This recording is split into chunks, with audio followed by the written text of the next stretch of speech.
அடுத்தது குல அமிர்தைக ரசிகா குல சங்கேத பாலினி.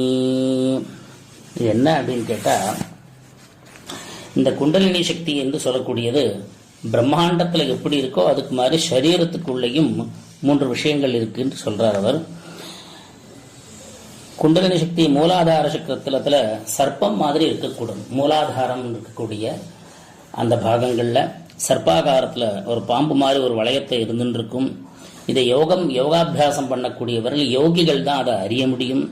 அப்படிப்பட்ட யோகிகள் அந்த சர்ப்பாகாரமாக மூலாதாரத்தில் இருக்கக்கூடிய அந்த சக்தியை சுஷும்னா மார்க்கமாக, சுஷும்னா நாடின்னு ஒரு நாடி இருக்கு, அந்த சுஷும்னா நாடி மூலமாக எழுப்பி மேலே அப்படியே சக்கரங்களை 6 சக்கரங்களை தாண்டி 6 சக்கரங்கள் இருக்கு.